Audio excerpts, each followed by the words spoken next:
Ya, perfecto. Bueno, siendo las 2:05 de la tarde hora de Perú, 3:05 de la tarde de Chile, yo creo que ya podríamos irle dando comienzo a este webinar en aras de la puntualidad y porque además tenemos muchísimo contenido por el cual ir pasando, yo creo que va a estar muy entretenido. Así que para que no se nos consuma la hora sin que nos demos cuenta, iniciemos con el webinar. Muchísimas gracias, Adriana. Muchísimas gracias, Matías, por estar aquí presentes el día de hoy. Muchísimas gracias también a los que ya están conectados puntualmente en la sesión. Igual la gente se va a ir sumando conforme seguro pasan los minutos. Entonces, bueno, démosle inicio oficial a este webinar de Legal Design. Nosotros, como Lemontech, estamos coauspiciando este webinar. Lemontech, desde nuestro lado, somos una empresa muy inmersa en la tecnología y en la tecnología y cómo impacta en el derecho. Tenemos muchísimos clientes a nivel institucional, de empresas, de estudios y de muchísimos abogados independientes. Y la idea es traerles instancias como esta a la audiencia que está hoy conectada un poco para colaborar y para hablar y atender muchos temas que son muy de relevancia para la industria. Entonces, eso es nuestro propósito el día de hoy, presentando a Adriana y presentando a Matías. Igual los que están interesados también en el otro contenido que nosotros vamos creando, los invitamos también a que investiguen sobre nosotros a través de nuestra página web en lemontech.com, a través de nuestro blog Lemontech, y ahí van a encontrar muchísimo contenido, no solamente, seguramente en unos días van a encontrar este webinar de Legal Design para que puedan refrescar las ideas, pero también van a encontrar muchísimo contenido abordando otros temas que están muy, muy de moda también en la industria legal y que son muy relevantes para cualquier abogado. En ese sentido, bueno, los presento formalmente, voy a presentarlos en orden de cómo van a interactuar con la audiencia. Primero presento a Adriana Villamizar. Ella es licenciada en Derecho, investigadora doctoral en Derecho por la Universidad Católica de Chile y actualmente se desempeña como coordinadora de investigación del Centro de Riesgos y Seguros por la misma Casa de Estudios. Y luego vamos a tener la participación de Matías Aranguis. Él es doctor en Derecho por la Universidad de Shanghái, profesor universitario y actualmente se desempeña como el director del programa de Derecho, Ciencia y Tecnología por la Universidad Católica de Chile. Dicho esto, señores, les habilito a ustedes la plataforma. Les deseo muchísimo éxito en la presentación que nos van a hacer. De verdad que estamos muy a la expectativa del contenido que le van a compartir a la audiencia y seguramente iremos interactuando en la medida que va avanzando la presentación. Como punto final, Adriana y Matías nos van a hacer un caso práctico al final de la sesión. Por tanto, bueno, ojalá todos puedan quedarse hasta el final y sean lo más interactivos y participantes posibles. Yo voy a estar muy atento a los comentarios para hacerles llegar cualquier comentario, interacción que quieran tener con los speakers. Se las haré llegar en el momento que la van haciendo. Así que, bueno, demos inicio formal a la sesión. Adriana, te cedo la palabra y muchísimas gracias. Muchísimas gracias, Luis. Muchísimas gracias a Lemontech por la invitación. Yo voy a compartir mi pantalla. Ahí se ve perfecto, ¿cierto? Se ve perfecto. Ya. Bueno, para partir, yo voy a hablar de la importancia del diseño, del lenguaje en el diseño de los contratos. Mi aproximación a este tema es un poco más lingüística, así que espero darle una visión distinta a lo que es el legal design. Partiendo, preguntándonos por qué el legal design o por qué empezar a hablar sobre este tema o por qué la necesidad de involucrar el lenguaje en el diseño y poder pensar esto de una manera distinta, les propongo pensar en los resultados del PIAC, que es una encuesta, me falta una PIAC, es una encuesta que hace la OCDE, este 2016, que fue la última que realizaron o que pude encontrar, y lo que ven en pantalla son los resultados en cuanto al nivel de comprensión del lenguaje de los adultos entre 19 y 65 años. Como ven, el 53% de los adultos en Chile tiene un nivel bajo o en nivel 1 de comprensión lectora, lo que se encuentra, o sea, el porcentaje es muy grande en relación al 19%, que es el promedio a nivel mundial de comprensión en ese nivel. Esto significa que en Chile la verdad es que la mayoría o más de la mitad de las personas que se aproximan a la lectura no entiende o no comprende correctamente textos que son de nivel sencillo. Si lo juntamos además con el nivel de comprensión en habilidades matemáticas, que también puede ser relevante un poco cuando empezamos a conversar en cosas de contratos o de derecho, el nivel aumenta a 67% de adultos que tienen un nivel bajo de comprensión. Esto se llaman las habilidades de los adultos para lo que es la vida cotidiana. Por lo tanto, estamos en un ambiente que es muy, muy similar a lo que pasa en Latinoamérica, en que el nivel de comprensión, el nivel de aproximación a los textos es bastante básico. Por lo tanto, la tarea del abogado o de aquel que hace un contrato va a ser la de simplificar. Entonces acá les traigo una cita de Thomas Jefferson, así como para romper el vidrio, romper el hielo académico. Simplificar es eliminar lo superfluo, de modo que quede solamente lo esencial, es destacar lo esencial de un texto. Y aquí, que es un poco lo que intentaré transmitir durante esta presentación, lo más valioso es no usar dos palabras cuando una es suficiente, es decir, siempre hay una forma de decir algo lo más fácil posible. Entonces, para partir ya desde una perspectiva más jurídica, cuando hablamos de contratos, cuando hablamos de consentimiento, el lenguaje guarda una relación muy importante, porque cuando vamos a formar el consentimiento, yo me voy a basar en estas 5 etapas, que son aquellas que están como más establecidas a nivel europeo sobre las etapas de formación de consentimiento y para determinación de capacidad de una persona. La primera es recibir la información. Cuando hablamos de recibir la información es solamente entregar la información, sea como ésta se encuentre, compleja, simple, solamente entregar información. Retener información alude más bien a un estado como psicológico o una posibilidad cognitiva de la persona. Comprender la información, y aquí empezamos a entrar nosotros en cómo vamos a entregar esa información para que la persona, el interlocutor, el co-contratante pueda entenderla de una manera correcta y, por lo tanto, sopesarla, es decir, valorarla de acuerdo a su historia de vida, sus valores, se llama como gama valórica, esquema valórico, y pueda tomar conforme a eso una decisión y manifestar un consentimiento conforme. Entonces, en la etapa que nos vamos a encontrar cuando estamos hablando del diseño de los contratos es en la parte de comprensión de la información. A ver si puedo poner el puntero. A ver, ahí está. Entonces, dicho eso, yo les propongo una forma de aproximarse al contrato como un texto. Y cuando digo como un texto me refiero también como un acto de habla. Es decir, el contrato que está en este lugar, va a ser una forma de comunicarse con otra persona. Esto a veces parece muy básico o muy sencillo, muy obvio, pero se nos olvida que cuando estamos escribiendo un contrato lo hacemos para poder comunicar algo a otra persona. Por lo tanto, yo, como redactor del contrato, como hablante, tengo una intención, que es lo que quiero, la obligación que quiero contraer con la otra persona o que la otra persona contraiga conmigo, y para ello produzco un texto, que es el contrato, y continúo un mensaje. Ese mensaje se entrega más en un contexto al que no vamos a entrar porque no, por cosas de tiempo quizás un poco más extenso hablar del contexto de contratación, y ese texto finalmente va a llegar a un oyente que es mi contratante del cual espero yo una reacción. Ahora, este acto de habla que es el contrato o este texto siempre se va a interpretar conforme a las parcelas de información del hablante y del oyente. ¿Qué significa esto? Que lo que yo expreso, lo que yo intento contratar, lo que intento presentar a la otra persona, está mediado por mi conocimiento técnico como abogado, mi conocimiento técnico en la materia en que me desempeñe específicamente, y además por mi circunstancia de vida, lo que yo soy, la persona que yo soy. Y al igual, mi cocontratante, que va a ser mi oyente en este caso, también va a estar mediando su conocimiento por la parcela de información, es decir, su conocimiento técnico, su historia de vida, con la cual se aproxima al contrato. Y en eso llegamos a este punto en común, que es donde se sitúa la interpretación contractual. Es la parcela de información común entre ambas partes. Por lo tanto, cuando yo me aproximo a un contrato como un acto de habla, no solamente puedo pensar en mi intención de comunicar, sino que también tengo que pensar en la intención del oyente y la interpretación que éste pueda generar del contrato. Por lo tanto, el contrato se va a generar, o se va a crear a partir de esas dos interpretaciones, de la intención que yo le pongo a la generación del texto y, por otra parte, de la interpretación que pueda darle el oyente a partir de su parcela de conocimiento o su conocimiento sobre el tema.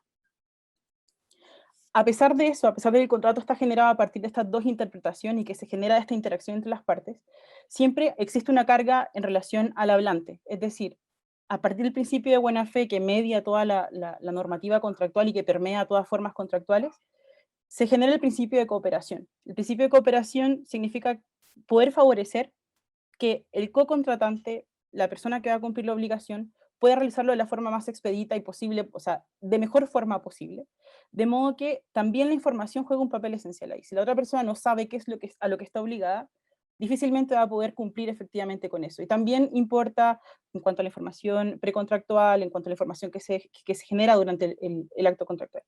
Y a eso le llamaremos, y esto lo revisaré muy escuetamente, las cargas de información.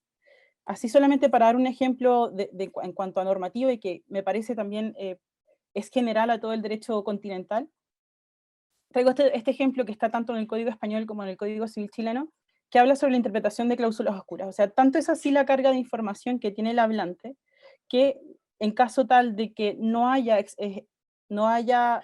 explicado o no haya señalado de manera correcta lo que quiere decir cuando está escribiendo el contrato, cuando genera una cláusula, que se interpretará en forma contraria a él en el momento tal en que haya que interpretarla o aplicarla. ¿Sí? Entonces, la interpretación, que es lo que dice el texto de la ley, de cláusulas oscuras en un contrato no deberá favorecer a la parte que ha generado aquella oscuridad. Aquí también vemos un poco como de técnica legislativa, como lo mismo puede ser dicho de una manera más compleja o no en una u otra, en otra normativa. Pero tan así es la carga que si yo no explico bien, se va a interpretar en mi contra. Entonces, este principio de cooperación del que venimos hablando y que genera estas cargas de información también se genera en materia más pragmática, en lingüística, en lo que son las máximas conversacionales. O sea, yo estoy considerando que el contrato es un acto de habla, por lo tanto también le puedo aplicar las máximas que corresponden a cualquier otra emisión de información o cualquier otra forma de comunicarme con otra persona que exista. Me parece que, si bien es una extrapolación de una materia a la otra, explica bastante bien los principios con los que uno debería regirse al momento de generar un contrato. Por una parte está la máxima de cantidad, es decir, ser lo más informativo que sea posible. Yo informo todo lo que tenga que informar. Máxima de calidad, nunca informar algo que yo crea que va a ser falso. Después las máximas de modo, evitar la oscuridad de la expresión, que sea lo más clara posible. En cuanto al lenguaje técnico, evitar la ambigüedad, y ahí va a ser como una tensión entre qué tan técnico puedo ser para que no sea ambiguo. Ser conciso, decir lo que tenga que decir, y ser ordenado en cuanto a ordenar el texto de la forma más lógica posible. Y finalmente la máxima de relevancia, que a veces se nos olvida en los contratos de adhesión, decir solamente aquello que sea de interés para el contrato en que nos estamos situando. Ahora, ¿cómo traspasar eso ya a la generación propiamente tal del contrato? Estos son algunas como tips más prácticos de cómo aproximarse. Por una parte, elaborar párrafos breves en cuanto a la máxima de cantidad, solamente generar una idea por oración, o sea, no tenerle miedo al punto seguido, siempre hacer oraciones breves dentro de lo posible, no tantas subordinadas, que es muy propio del léxico jurídico, o más bien del léxico jurídico, de la forma de escribir de los abogados. En cuanto a la máxima de modo, evitar la oscuridad de la expresión, es decir, no usar siglas, evitar un lenguaje técnico en cuanto sea posible, y vamos a ver algunos ejemplos de eso. Evitar la ambigüedad, no perder el referente, o sea, no tampoco tener reparos en repetir un término, si eso ayuda a que el lector lo pueda entender de mejor manera. Ser conciso, se pueden incluso agregar resúmenes antes del texto para una mejor aproximación a lo que es el contenido mismo. Y ser ordenado, es decir, ordenar el texto de una manera lógica, de modo que el lector pueda ir yendo idealmente de lo más general a lo más específico, que es como la forma más común de aproximarse a un texto. Entonces, acá, en cuanto a ejemplos de lo que estaba mencionando, esto es un ejercicio que hizo Prodigioso Volcán, que es una consultora en cuanto a diseño en España. Hicieron este ejercicio para un contrato bancario, que fue, de hecho, lo mencionaré más adelante, pero fue uno de los primeros contratos bancarios en que se ocupó un lenguaje claro. Entonces, algunos de los ejercicios que hicieron para poder simplificar el lenguaje son, por ejemplo, definir. Cuando dicen saldo deudor, se puede perfectamente señalar como cantidad de dinero que debe, por ejemplo. Es una forma de decir lo mismo, pero definida de modo que la persona que no tiene el lenguaje técnico pueda aproximarse a ello. Clarificar algunos verbos que son de un léxico más, o sea, que ahí sí son más propios del léxico jurídico, que son, por ejemplo, resolver, rescindir, extinguir, solamente por verbos como cancelar o anular, que son de uso más frecuente en la jerga común. Incluir expresiones clarificadoras, y esto es, por ejemplo, usar paréntesis para poder explicar, en este caso, el verbo desistir por renunciar, cuando no es posible reemplazar ese verbo por uno que sea más apropiado de jerga más común.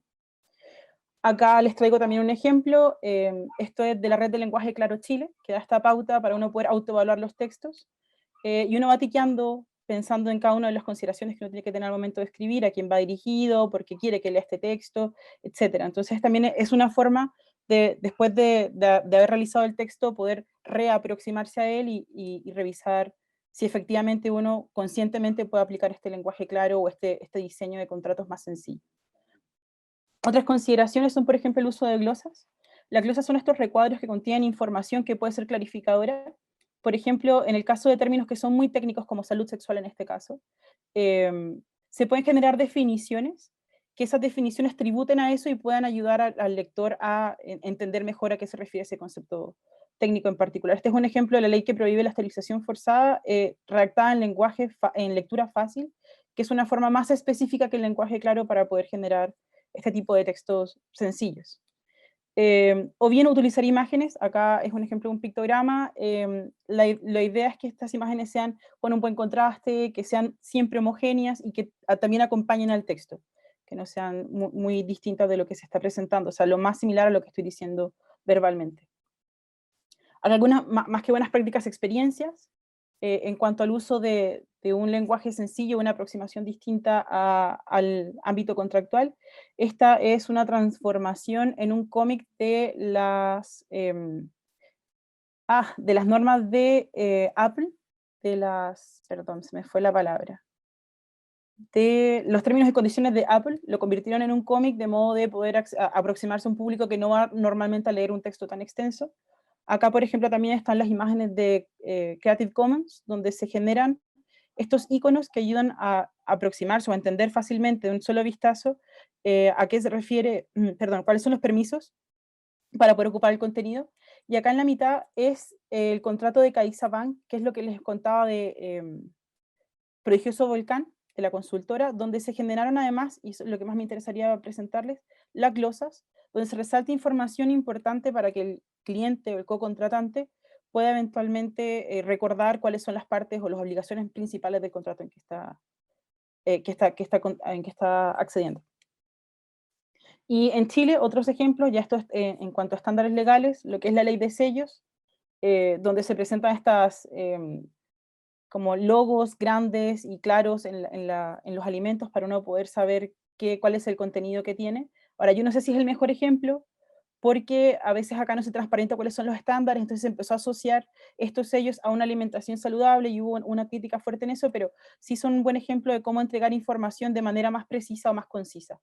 Y lo que está a la derecha es el infograma que presenta la ley 20.584 de derechos y deberes del paciente, donde se presenta de manera clara, corta y con imágenes cuáles son los derechos de los pacientes y hay una obligación de presentar esto en todas las instituciones de salud, de modo que las personas con barreras para poder leer más sencillamente o adultos mayores puedan ver fácilmente cuáles son sus deberes y con eso, perdón, sus derechos y con eso exigirlos.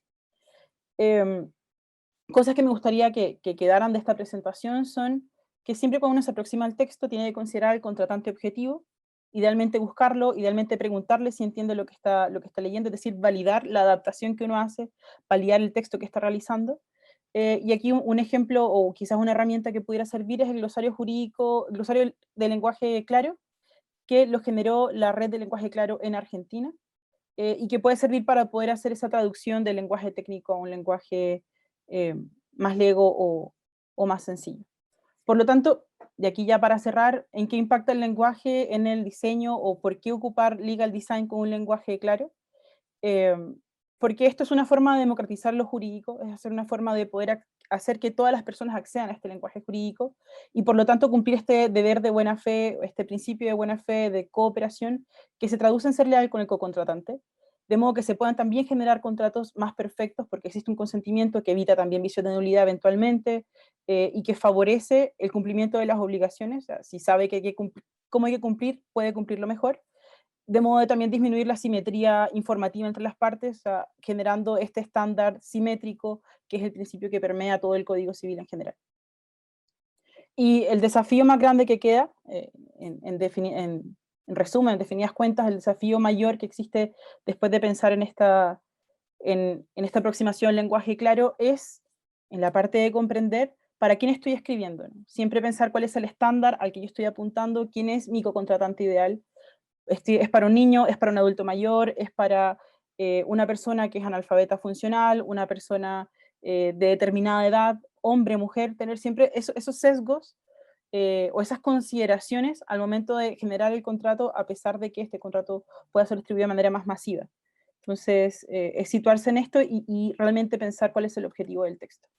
Les dejo también algunas redes o algunas informaciones que pudieran llegar a ser de utilidad. Por una parte, la Red de Lenguaje Claro Chile, que es una iniciativa de la Pontificia Universidad Católica de Valparaíso con otras instituciones a nivel gubernamental, como el Poder Judicial, la Corte Suprema en particular, que trabajan por hacer el lenguaje jurídico un poco más sencillo, más accesible. CDTUC, que ha iniciado también una iniciativa, para la redundancia, de lenguaje fácil, lectura fácil. Esto es para personas con dificultades de lectura o personas en situación de discapacidad, adultos mayores ya con un estándar un poco más alto de simplificación. Arasac, que es la página donde he sacado todas las imágenes que han visto en este PowerPoint. SimpleText, que es una aplicación para poder facilitar la traducción de un lenguaje complejo a un lenguaje sencillo, ahí para que también intenten hacer el ejercicio. Y Prodigioso Volcán, que si bien es una consultora, pueden encontrar alguna información que pudiera ser interesante para acercarse también a este lenguaje claro en el legal design. Eso es todo por mi parte. Ahí está mi correo también. Adriana, muchísimas gracias por la presentación de la información hasta este punto. Yo tengo varias preguntas, igual la audiencia, siéntanse en total confianza de ir escribiendo preguntas o dejando comentarios en el chat para hacer de la instancia un poco más interactiva. Yo tengo varias preguntas, de hecho, Adriana, que me encantaría conversar contigo y meter a Matías dentro de la conversación si gusta. Lo primero es, bueno, primero todo lo que has comentado, el tema de la simplicidad y el tema de a quién realmente o para quién realmente se está dando este mensaje, yo creo que es uno de los grandes tabús de nosotros los abogados, porque siempre en nuestra cabeza nos han enseñado a escribir de nosotros para nosotros, y que toda esta comunicación y este flujo de información básicamente necesite a un abogado como intérprete. Y yo creo que eso es de quizás los grandes paradigmas que deberíamos ir trabajando y de alguna manera reconstruyendo por el bien común de la sociedad. Justo comentábamos ayer cuando tuvimos una sesión preliminar, yo que soy abogado, para algunos temas de los que no soy experto, todavía me cuesta y tengo que hacer un reanálisis, incluso varias veces de relectura para poder entender textos legales que deberían ser relativamente fáciles de consumir. Y digamos, bueno, yo me pongo en el promedio de educación de una sociedad, ¿no? Imagínate para todas esas personas que de alguna manera no llegan a ese nivel de educación, ¿cómo los dejaríamos a ellos parados frente a mucha información que tienen que consumir, pero básicamente la están consumiendo a ciegas y dando consentimientos que, como tú muy bien has comentado, básicamente podrías argumentar que es nulo, porque realmente el consentimiento no llega nunca a estar ahí presente.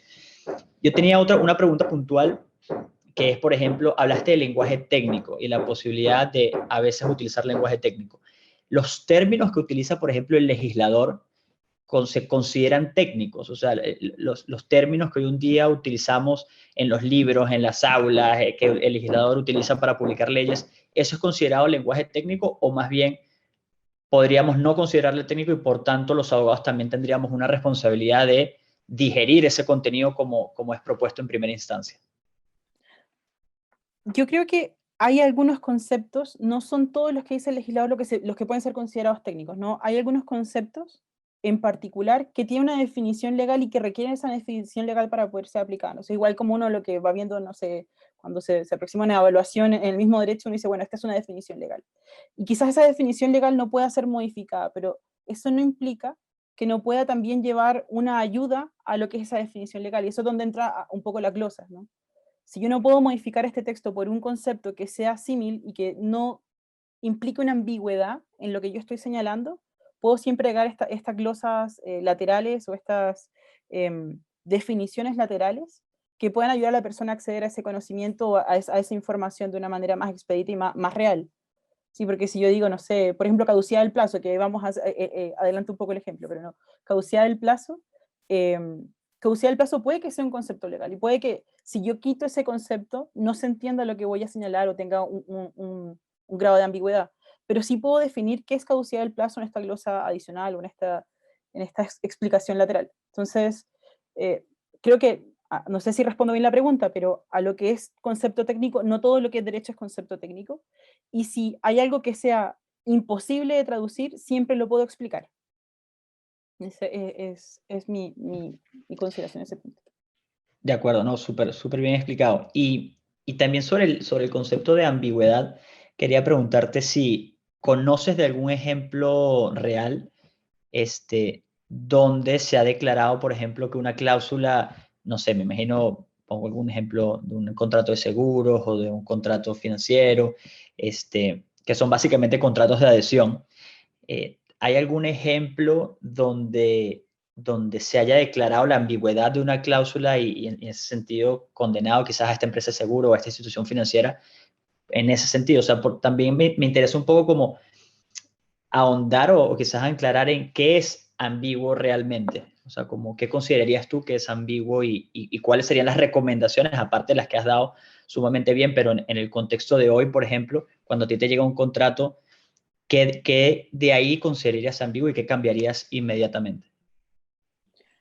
Así como ejemplo puntual, me pillas un poco. Pero sí, por ejemplo, cuando estamos hablando en el caso de las preexistencias, es lo que más en cuanto a deberes y cargas de información, que quizás pueda ser lo más atingente al tema, se ha hablado mucho de la ambigüedad en cómo debe y cuándo debe informar aquel que está obligado a prestar la información, que finalmente es al asegurado, ¿no? Entonces, estamos hablando de una póliza donde se obliga al asegurado a a señalar en un determinado plazo que ha ocurrido el siniestro y en qué manera ocurrió el siniestro. Y ahí ha habido mucha discusión sobre cuál es el plazo, de qué forma, dónde, cómo. Eh, yo creo que una forma de aproximarse y saber que una cláusula es ambigua o no es ambigua es simplemente siguiendo las máximas, ¿no? Quizás suena como muy, bueno, sí, ahí está, síganlo, pero cuando uno empieza a aplicarlo realmente al texto, cuando está realizando el texto, tiende a ser mucho más sencillo, ¿no? Entonces, si hay que hacer algo lo más breve posible, que sea el encabezado de lo que está señalando la información, si hay que poner plazos, que los plazos estén señalados tanto en palabras como en números, siempre poner una forma de medición. Yo creo que por ahí va el hablar o no de ambigüedad. O sea, lo que voy a decir, decirlo de forma concisa y clara y completa en una sola oración. No intentar hacer sobreexplicaciones porque también eso, aunque parezca contradictorio, vulnera o viola, como se dice, las máximas conversacionales, ¿no? Decir solamente lo que quiero decir de la forma más explícita posible. Y ahí uno evita la ambigüedad, siendo explícito. Entonces... Claro, claro. Bueno, y también hay una responsabilidad quizás de todos nosotros como abogados, de una responsabilidad de cambio, ¿no? De entender que realmente el mensaje no es para que se quede dentro de los que manejan el mismo lenguaje técnico, sino es para disponibilizarlo en general y personas que no necesariamente manejan el lenguaje técnico jurídico al mismo nivel que un abogado.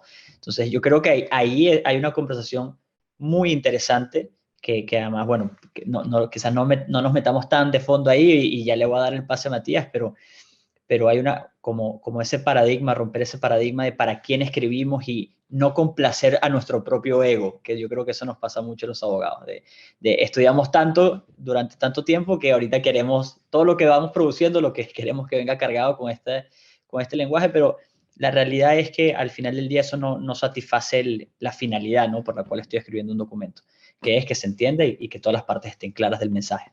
No, y es que al final, y solamente para acotar, y también, bueno, acá hay una acotación en el chat sobre la intención, bueno, la intención va en las palabras, ¿no? Pero también para acotar, al final es mucho más difícil hablar claro que hablar complejo. A veces, cuando quien más sabe es quien más fácil habla, porque puede manejar el tema y dominarlo. Entonces, quizás ese esfuerzo también para poder incluir a las personas, para poder hacer esta democratización del conocimiento, como bien dice en el chat, para poder expresarse de la mejor manera, es el esfuerzo adicional de comprender el concepto jurídico y poder explicarlo. Tal vez sí, ese ego transformarlo de quiero decirlo de la forma más rimbombante posible a la forma más clara, que es el concepto mismo en realidad. Entonces... Eso es correcto. Eso es correcto. Bueno, Adriana, muchísimas gracias por tu participación y por tu exposición. La verdad que estuvo genial. Le damos ahora el pase a Matías. Matías, el escenario es todo tuyo y la misma dinámica, ojalá igual. Ojalá, Adri, siéntate a gusto de intervenir y complementar los conceptos de Matías o de conversar cuando demos finalizado su exposición. Así que, Matías, todo tuyo. Muchas gracias, Luis. Me robaron parte de las presentaciones con las preguntas que hicieron, así que me ahorraron trabajo. Muchas gracias, muchas gracias por eso. Eh, para contarles, primero para presentar, ¿no? Una pequeña corrección a Luis. Soy el subdirector del programa. Tengo un jefe que es el director del programa de Derecho, Ciencia y Tecnología de la universidad. Soy solo subdirector. Y parte de lo que estamos buscando en el programa es no solamente llegar a nuevas formas o nuevas áreas del derecho, o desarrollar nuevas áreas del derecho, sino que también ver cómo cosas clásicas del derecho o áreas clásicas del derecho pueden ser repensadas, ¿no? Y ahí viene la intención o el trabajo que estamos haciendo en el legal design. Y la presentación la hago con una pregunta muy, muy obvia, ¿no? Y típica pregunta de coaching, pero que de verdad en este caso no es coaching, no es caer en el espíritu de podemos hacer las cosas mejor, sino efectivamente tenemos que hacer las cosas mejor. Entonces, por eso la presentación se titula Legal Design, porque seguir haciendo lo mismo, ¿no? Este caballero, Charles Kettering, que era un ingeniero, él nos hace una pregunta, ¿no? Dice, si siempre lo hicimos en esa forma, lo más probable es que lo estemos haciendo mal, ¿no? Porque no hemos tomado en consideración las oportunidades de mejora. Y a mano izquierda, en la presentación tienen un contrato clásico que lo saqué de Google, ¿no? Me metí a Google y puse contrato modelo y agarré este contrato de trabajo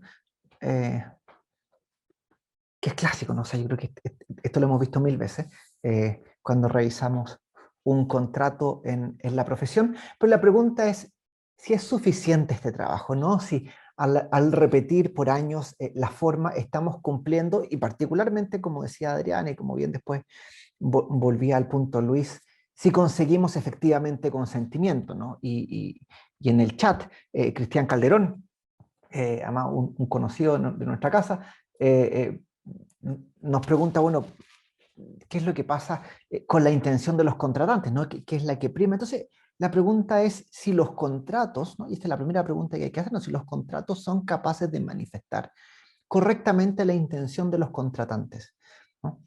Por un lado, asumiendo que los contratantes tienen una intención previa que quieren manifestar en un contrato, o en los contratos de consumo, como aquellos en los cuales el consumidor, ¿no?, asume un contrato, ¿no? Porque son contratos generalmente de adhesión, son contratos que uno va y los acepta, y tiene muy poca capacidad de negociación. Entonces, primero es si el contrato manifiesta la intención de los contratantes, y en el segundo caso, los contratos de consumo, si es que efectivamente la parte entiende lo que está firmando, ¿no? Y si no entiende, y ahí vamos a terminar con un ejemplo para la pregunta que hizo Luis, un ejemplo que además salió hace 10 días, o un poco más de 10 días, donde efectivamente se cuestiona el concepto de consentimiento.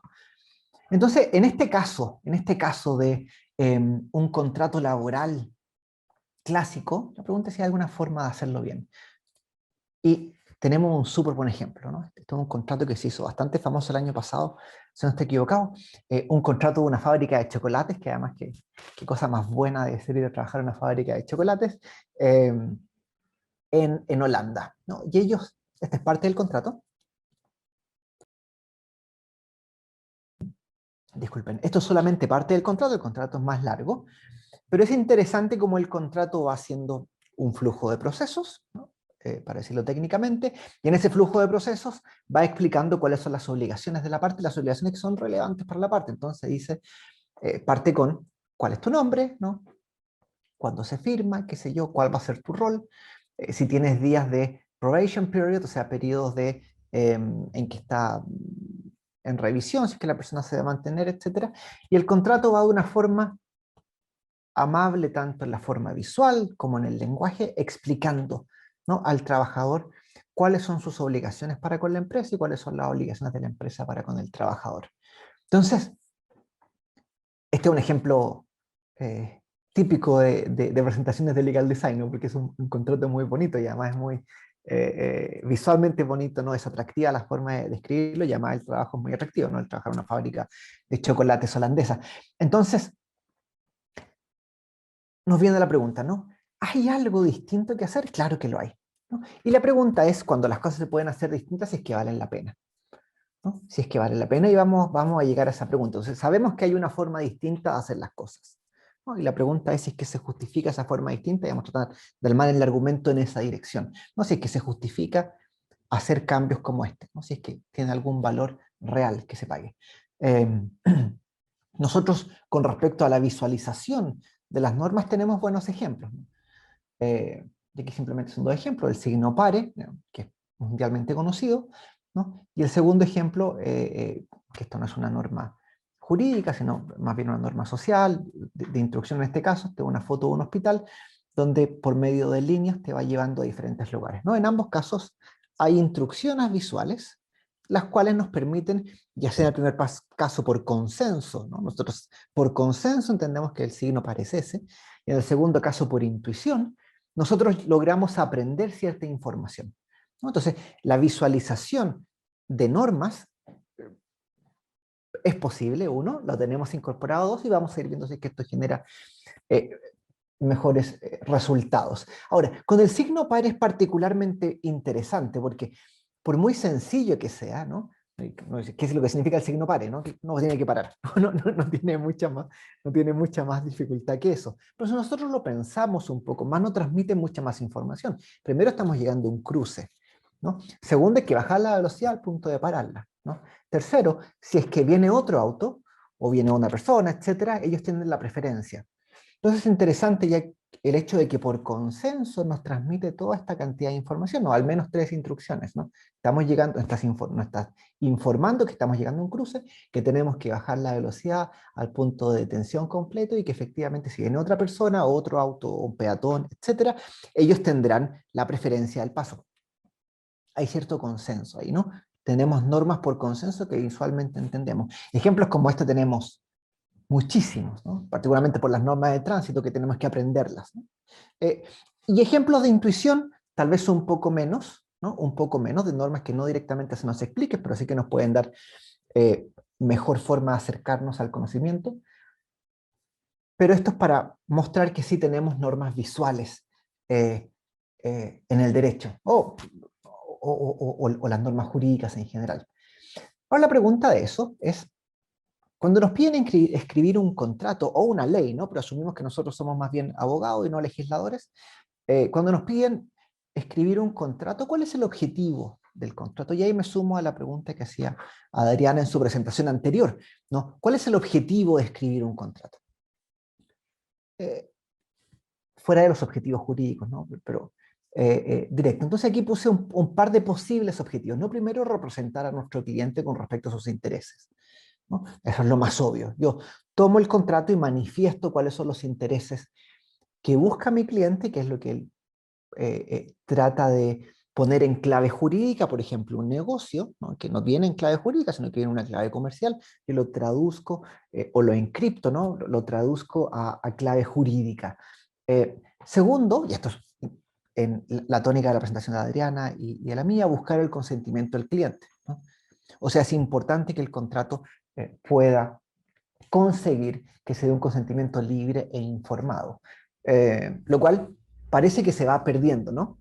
Vamos viendo que del 1 al 6 en este caso, cada vez nos alejamos más de lo que en la práctica puede estar ocurriendo. Tercero es educar. La educación como función empresarial hoy día es clave. Tanto, pensemos cuando una empresa me da servicios financieros, ¿no? La empresa tiene algún nivel de obligación de explicarme lo que está haciendo, ¿no? Es difícil entender hoy día en general instrumentos financieros. Si voy a invertir en acciones mezcladas con bonos, en bonos, etcétera, ¿no? Requiere no solamente de que la persona sepa, sino que la empresa cumple un rol al educar a sus consumidores. Una empresa que más se educa es una empresa que va a tener mejor conexión con sus clientes y por tanto mayor fidelización del cliente o del consumidor. Por tanto, buscar consentimiento. Tercero, educar. O sea, perdón, educar. Después, cuarto, cumplimiento. Efectivamente, buscamos que haya cumplimiento de la norma o no. No hay un mejor cumplimiento, se da en la medida en que la persona haya sido educada en cuáles son las obligaciones y las consecuencias de un contrato. Y agregué 2 al final que los puse en color, en tonos de gris. Convencer y ayudar a entender, ¿no? Convencer al cliente de firmar conmigo y ayudar a entender, ¿no? Porque buscar el consentimiento es distinto de convencer a firmar conmigo, ¿no? Y eso es bastante interesante porque ¿puedo yo convencer a un cliente a través del contrato a firmar conmigo? Lo más probable es que sí haya algo de eso, ¿no? Y vamos a ver algunos estudios empíricos de eso y finalmente hacer marketing. O sea, poder vender la empresa de una mejor forma. Y vender la empresa de una mejor forma en el sentido de decir, mira, esta empresa cumple, que busca el consentimiento, que educa, que me enseña a cumplir, no que me enseña sobre el negocio, etc. Y eso finalmente fideliza a los clientes. Y eso, todo esto en particular es interesante porque, como bien decía Adriana también, nosotros tenemos la presunción de que la ley se conoce, ¿no? el derecho presume que la ley se conoce, la ley no puede ser desconocida por nadie, ¿no? Pero yo digo, es bastante difícil hoy día presumir que hay conocimiento de la ley, por ejemplo, financiera o tributaria, ¿no? Porque no solo conocerla no solo significa haberla leído, sino que significa entender cuáles son los efectos. Y hoy día presumir el conocimiento de ciertas normas es difícil, ¿no? Es una presunción que está bastante lejana del hecho basal de la realidad. Entonces, con estos objetivos, ¿no? Cada uno de estos objetivos, que pueden ser objetivos no necesariamente que el abogado tiene que imponer, pero que la empresa sí puede reconocer como objetivos esperados en su contratación, ya sea con sus clientes, B2C, como con otras empresas, B2B, tienen que cambiar el tono, ¿no? Entonces, dependiendo del objetivo, cambia el tono y la forma de escribir, o cuáles son los elementos que usa al escribir. Y en ese mismo sentido, no solamente con respecto al objetivo, sino a quién estoy mirando. Y ahí la pregunta de Luis es clave, ¿no? Cuando yo escribo un contrato, ¿a quién estoy mirando? Puse como una empresa, ¿no? Porque tiene plata, le está yendo bien a la empresa, por lo menos en este momento le está yendo bien, el abogado, y el abogado a quien mira, ¿no? Al momento de redactar un contrato. Generalmente, por supuesto está representando los intereses de la empresa, ¿no es cierto? Pero generalmente hoy día lo que pasa en la práctica es que el abogado no está mirando a los clientes de la empresa, ¿no? Al redactar un contrato. Me ha tocado revisar un par de contratos bancarios las últimas 3 semanas, y ha sido bastante claro que no están mirando al cliente, ¿no? Porque tuvieron que llamarme a mí para poder entender lo que decía el contrato. Entonces, generalmente estoy mirando al abogado de mi cliente, y eso nos deja claramente una definición de qué es lo que estoy buscando, ¿no? En ese caso, solo está buscando representar a su cliente, o sea, el abogado que redacta está buscando representar a su cliente, pero no tiene ni un mandato de su cliente, ¿no? Ni por iniciativa propia, buscar alguno de los otros elementos, ¿no? Buscar un consentimiento informado y completo, educar, fomentar el cumplimiento, ayudar a convencer o entender y mejorar la imagen reputacional de la empresa. Por tanto, es algo, y como bien lo decía Luis, nosotros generalmente escribimos un contrato para que lo lea otro abogado, ¿no? Y buscamos parecer muy inteligentes, usando palabras complejas, ¿no? Frases extremadamente largas, usar muchos sinónimos, etc. Con tal de parecer inteligentes, pero no nos damos cuenta que los clientes de la empresa, o los clientes de la empresa a la que representamos, van a su abogado solo si es que hay un problema. Entonces asumimos de alguna manera que, o esperamos que eso pase indirectamente, para que venga una contraparte que esté a nuestro nivel lingüístico para entender el contrato.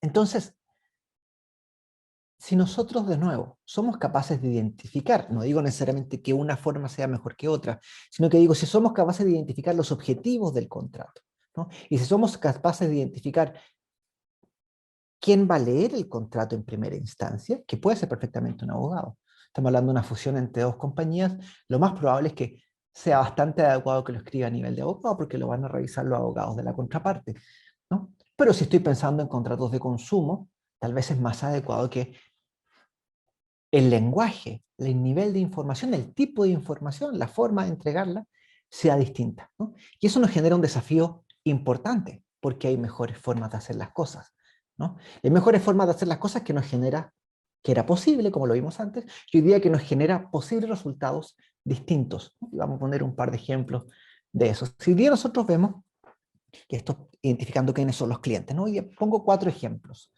Primero, niños, niñas y adolescentes, ¿no? Y si uno ve los términos y condiciones de TikTok, ¿no? La plataforma de videos cortos, los términos y condiciones en español que corresponden a esta región, ¿no? Salvo México, porque hay una distinción de jurisdicción, tiene 6.984 palabras. 6.984 palabras.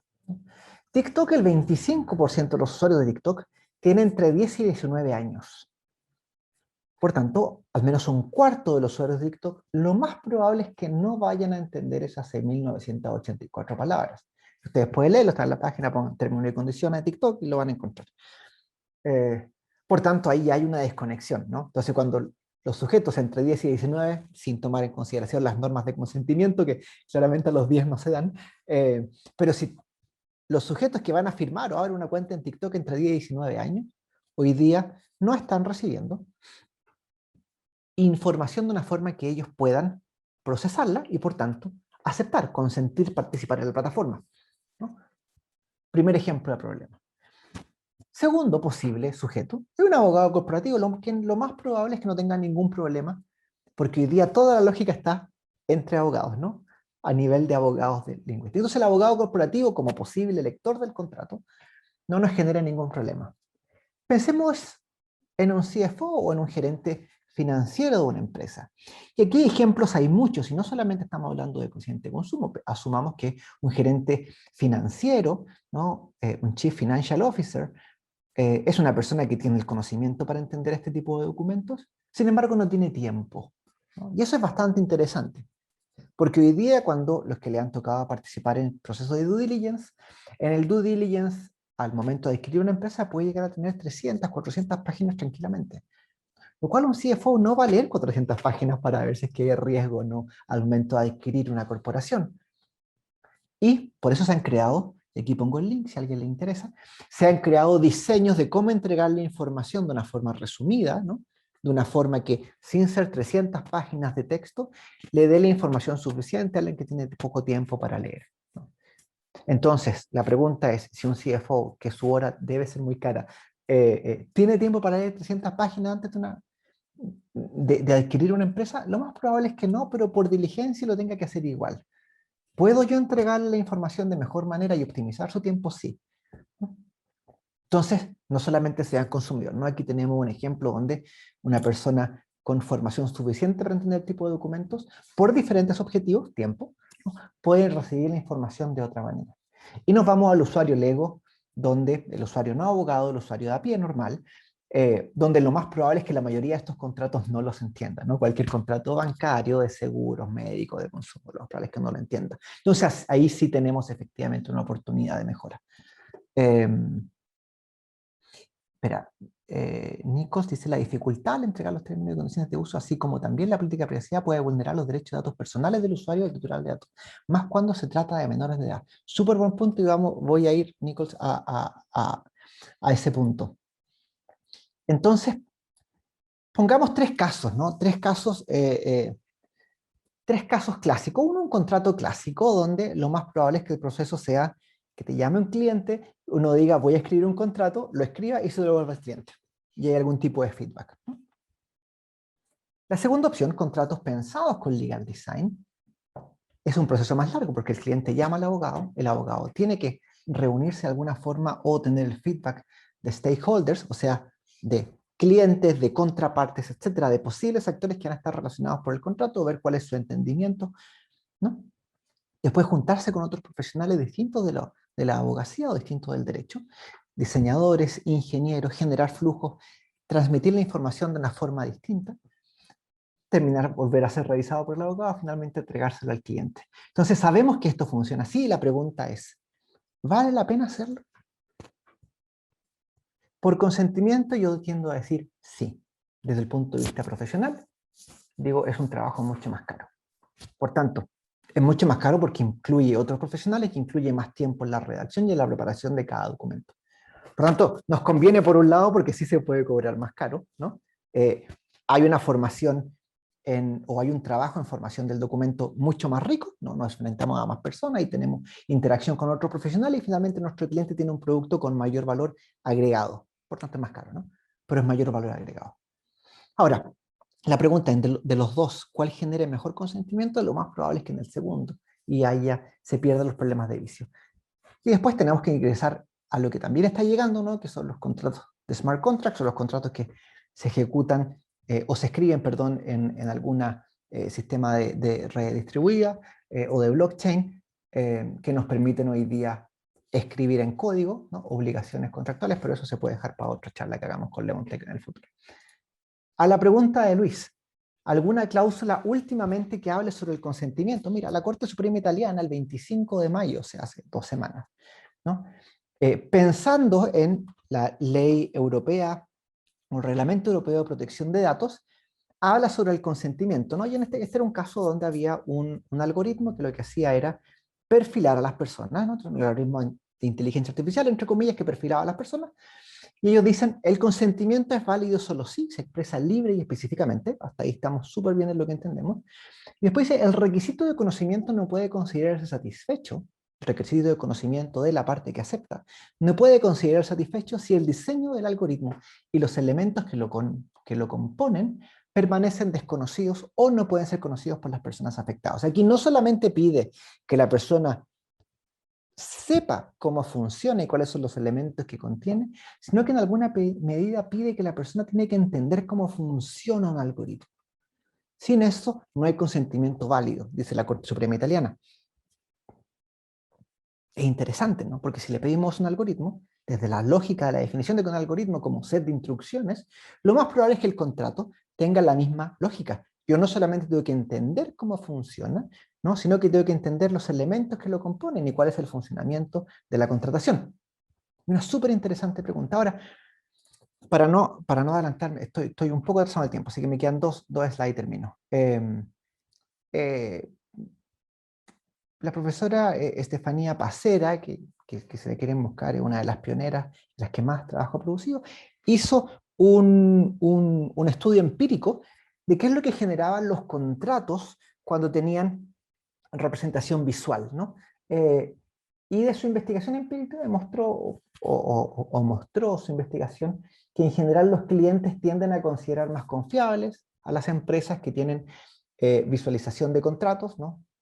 Las empresas como más respetuosas de sus clientes, son empresas más colaborativas, y empresas que aprecian la honestidad y la claridad de los negocios. Por tanto, empíricamente nos muestran que en general la visualización de contratos nos ayuda a entender mejor y nos ayuda a mejorar la imagen corporativa de las empresas. Y les voy a poner dos ejemplos.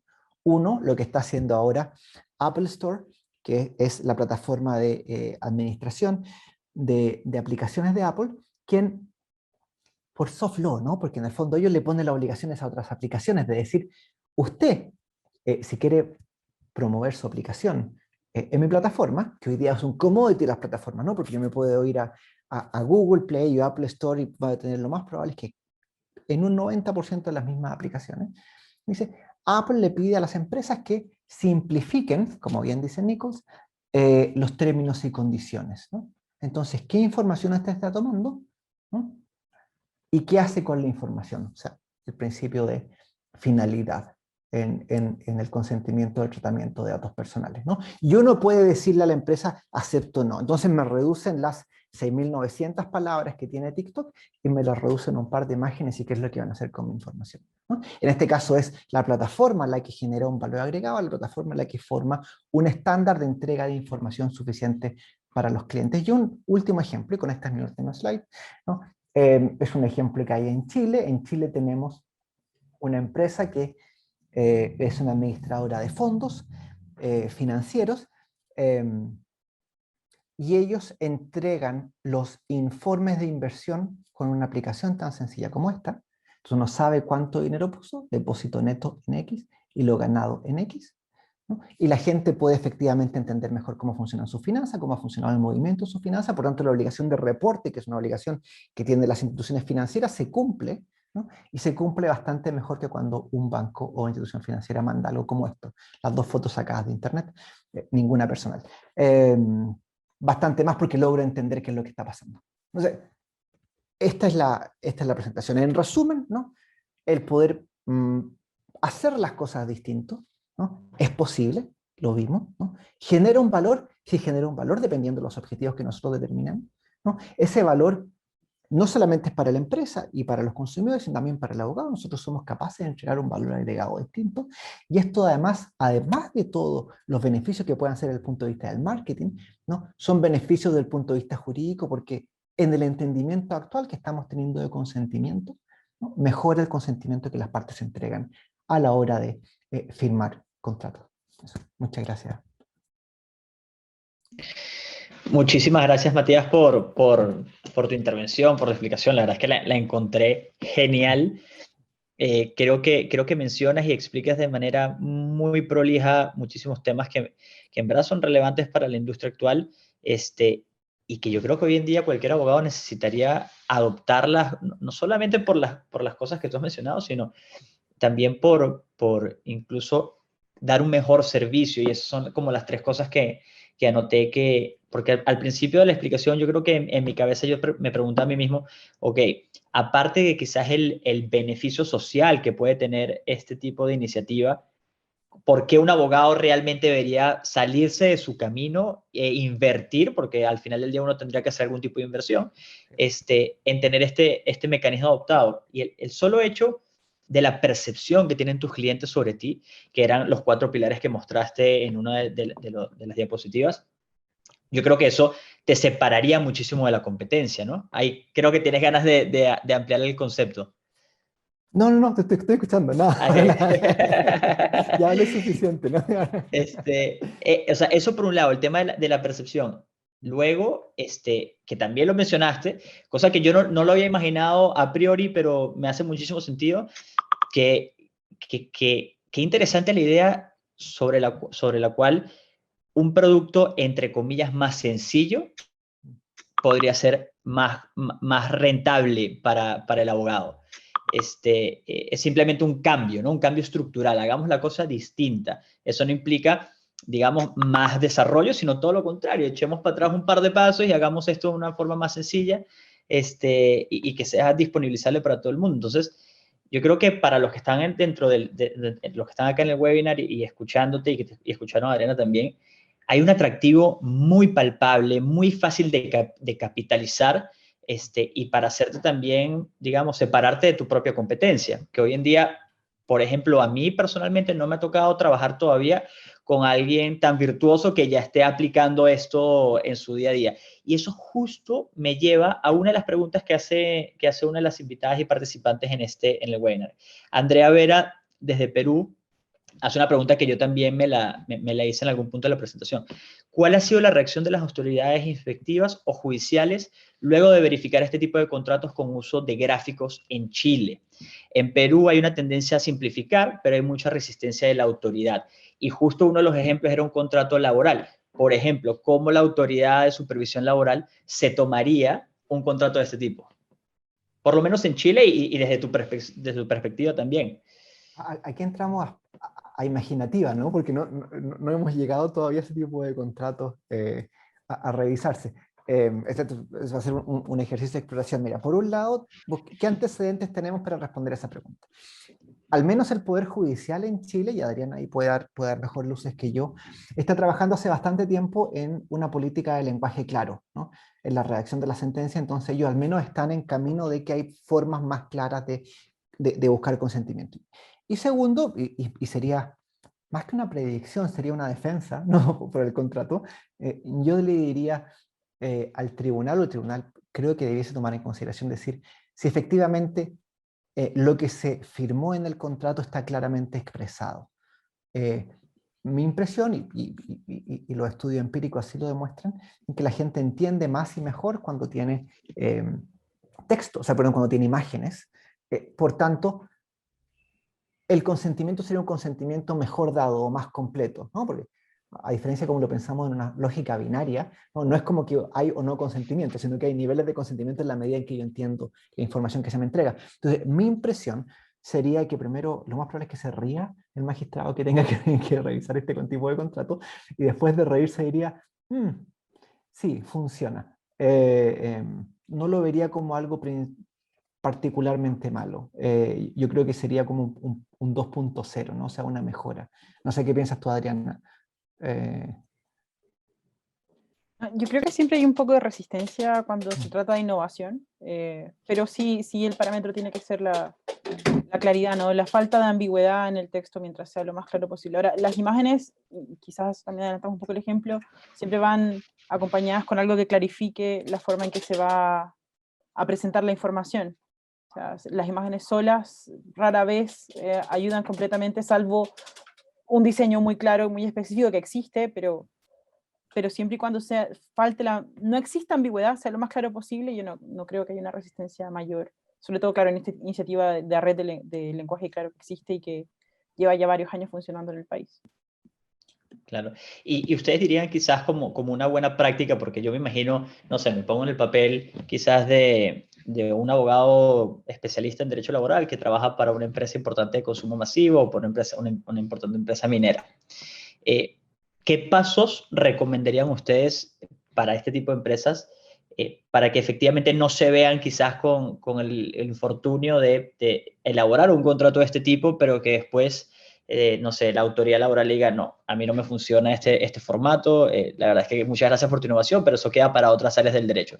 ¿Ustedes recomendarían que se haga primero un acercamiento con un draft, digamos, a la autoridad, se someta quizás a discusión sobre lo que se ahí se plantea y quizás eso abre la puerta para que cualquier otro abogado laboral no se encuentre con ese mismo problema, ¿no? Quizás podría ser una recomendación, ¿cómo lo ven ustedes? Ahí yo agregaría un elemento de contexto, ¿no? El Código del Trabajo en Chile, cuando se creó con la idea de que cualquier minero o agricultor pudiese entenderlo. Por lo tanto, la legislación del trabajo en forma original se redactó de una forma amable, ¿no? Distaba un poco del tecnicismo o el formalismo que tenían las codificaciones anteriores a la codificación laboral. Ahora, no tengo idea si se podrá hacer porque no soy abogado laboralista, pero si lo podemos llevar a la dirección del trabajo y consultar qué les parece este contrato, eh, sería genial tener algún tipo de autorización.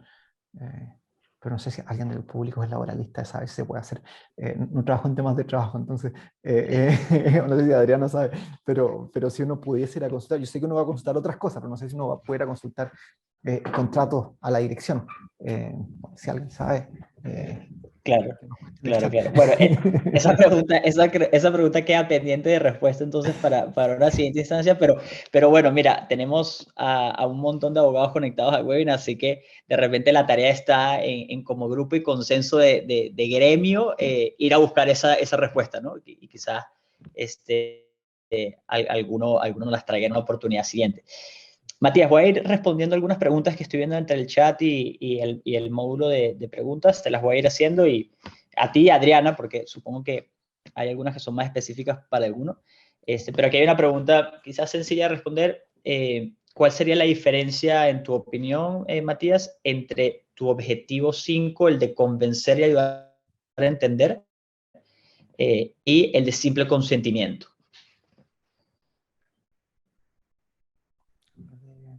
Yo creo que, a ver, son complementarios, pero algo que me parece que es fundamental hoy día, particularmente pensando que los servicios son cada vez más complejos y pensando en los servicios tecnológicos, una dificultad no solamente es en entender las obligaciones que yo estoy asumiendo al momento de contratar con alguien, sino que también es muy importante, por la confianza del consumidor, entender qué es lo que la empresa hace, ¿no? Porque yo en principio no tengo que saber qué es lo que la empresa hace para aceptar cuáles son mis obligaciones y las obligaciones de la empresa, porque es más o menos claro. Pero si la empresa logra educar, ¿no? Y que está relacionado, por ejemplo, con el otro que educar que también estaba, ¿no? Si yo logro educar, mi cliente se fideliza, ¿no? O sea, es una empresa que me explica lo que está haciendo.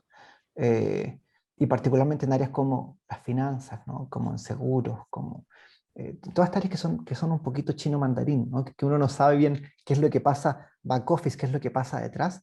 Eh, yo creo que esa es un poco la diferencia. O sea, el consentimiento tiene más que ver con las obligaciones de las partes y esta finalidad de educación, como la había puesto antes y después como lo puse de transmitir esa información, es lograr entender qué es lo que la empresa hace y eso, insisto, no es una obligación del contrato, ¿no? Yo no tengo por qué saber la fórmula de la Coca-Cola, pero si me entero que la fórmula de la Coca-Cola tiene algo que no me hace bien, lo más probable es que quisiera saberlo, ¿no?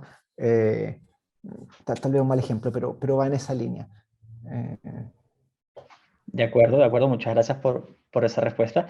Acá y tengo otra Adriana, pregunta espera, no sé del... si Adriana quería decir Ah, algo. ya. Quería Sí. agregar también ese deber de educar, está el deber de asesorar, que también dista de lo que es el consentimiento mismo, pero es como dice Matías, dar esa palestra de ideas que circundan esas obligaciones finales. Entonces, también ese puede ser un concepto que ayude. Perfecto. Acá vamos con una pregunta un poco más de índole de negocio, pero que en verdad está bastante interesante. Y dice así, ¿cómo conciliar este tipo de análisis de legal design con el incremento de costos y tiempo de respuestas? Ya que ahora las empresas esperan costos menores y tiempos de respuestas más rápido por la dinámica del negocio. ¿qué tendrían que responder sobre eso? Bueno, por eso hay que distinguir, yo creo, en casos, porque estamos pensando, por ejemplo, contratación masiva, TikTok. Pensemos TikTok o cualquier plataforma, ¿no? No quiero hacer bully particularmente TikTok, lo mismo con Facebook o con quien sea. Es un trabajo que se hace una vez, pero se repliega muchas veces, por tanto, en principio no hay un costo asociado muy grande para la empresa, porque estamos hablando de contratos muy masivos, los que antes no existían. Y si los ponemos en B2B, y el ejemplo que haya puesto el CFO de una empresa, claro, el CFO está pagando, ¿no? Y hay que ver si es que está dispuesto a pagar más porque tenga un reporte de 30 páginas y no un reporte de 300 páginas.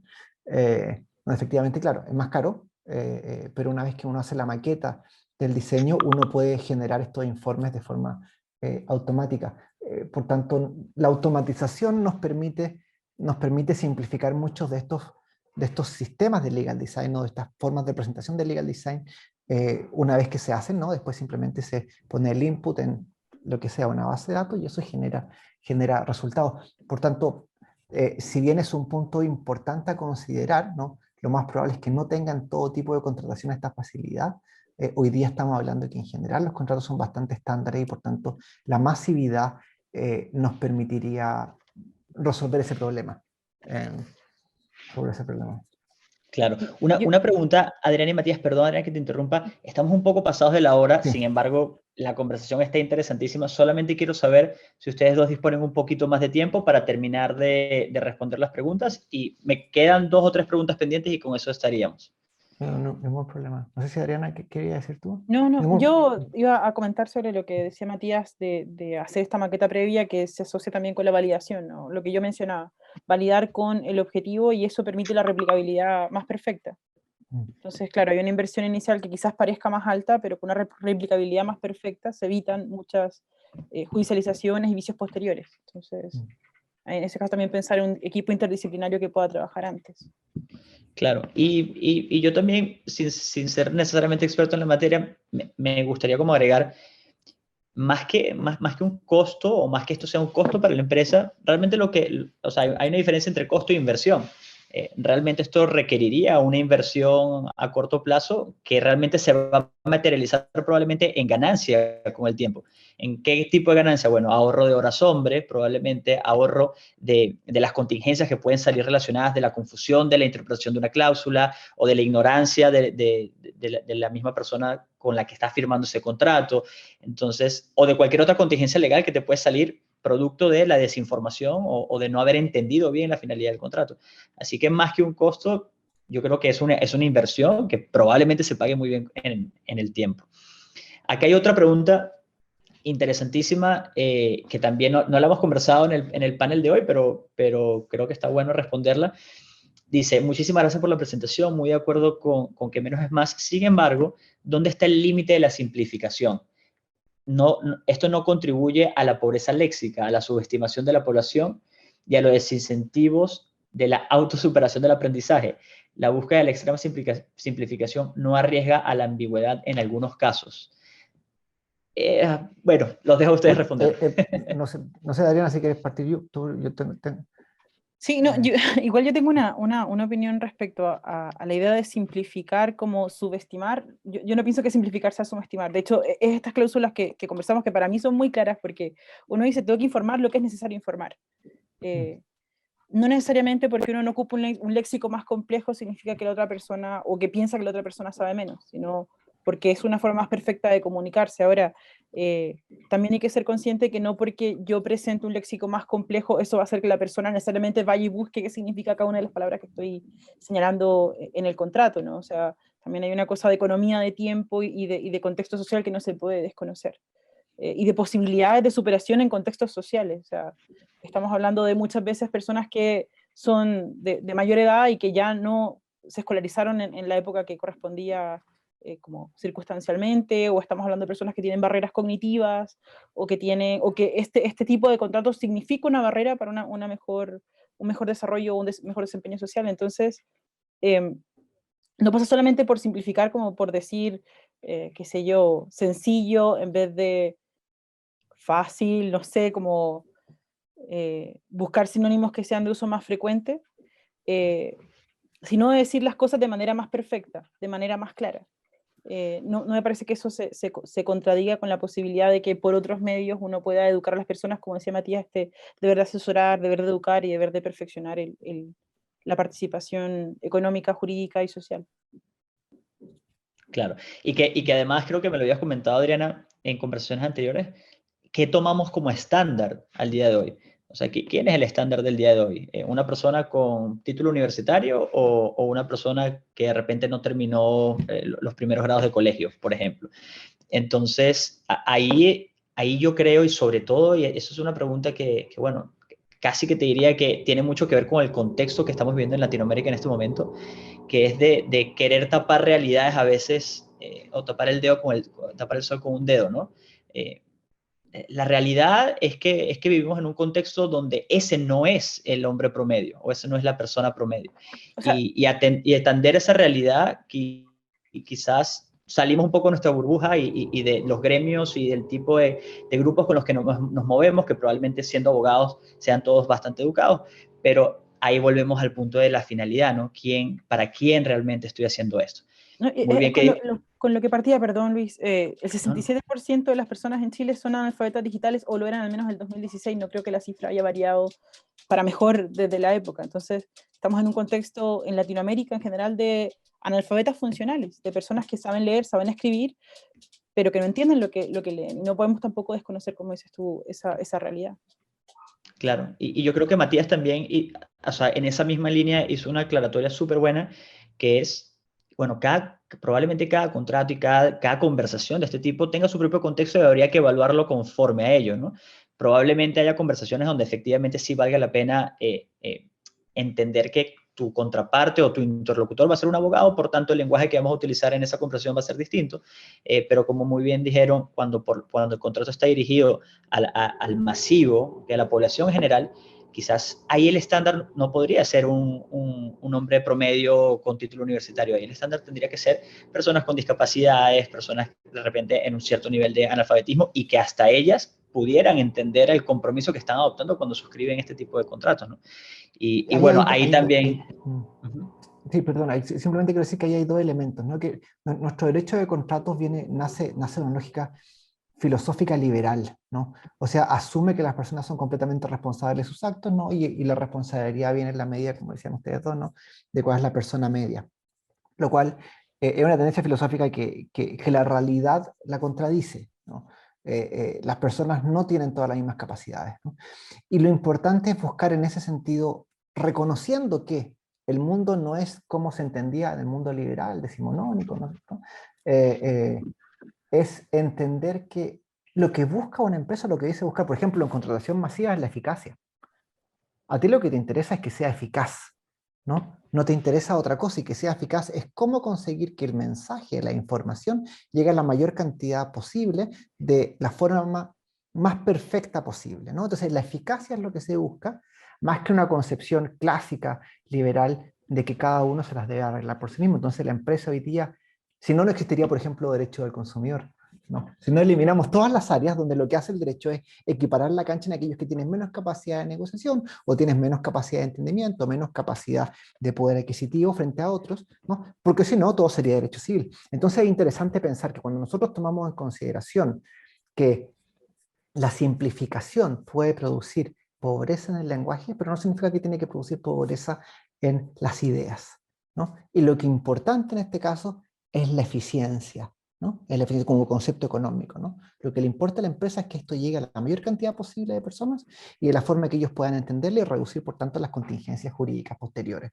¿no? Entonces, sacando la idea del liberalismo clásico, que ya está demostrado que no existe, o sea, no que el liberalismo no existe, sino que su visión de la sociedad está equivocada. Hay personas con diferentes capacidades cognitivas, hay personas con diferentes intereses, con diferentes habilidades, etcétera, ¿no? Entendiendo eso como un given, o sea, algo que está dado, ¿no? Tenemos que lograr eficientizar o eficientar lo más posible la contratación por parte de la empresa. Entonces, por eso es un criterio económico, y en ese caso el derecho es una herramienta, ¿no? Para los objetivos de la empresa.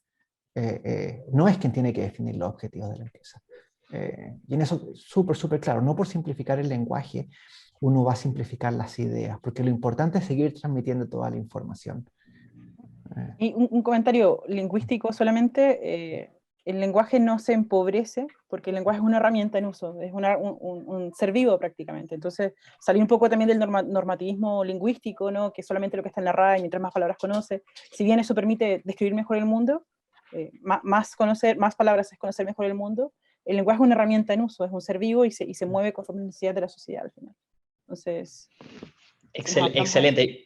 Yo creo que cerramos el webinar con esa idea. Me pareció genial, que es no porque el lenguaje sea más sencillo, el mensaje es distinto, ¿no? Y yo creo que eso es a lo que apuntamos. Bueno, Adriana Villamizar, Matías Aranguis, muchísimas gracias por su participación en este webinar. La verdad es que estuvo increíble, estuvo interesantísimo. Más bien nos estamos yendo por ser respetuosos del tiempo, porque aquí yo creo que esta conversación podría seguir para mucho más. Le damos muchísimas gracias a los que se conectaron y atendieron a esta introducción al Legal Design.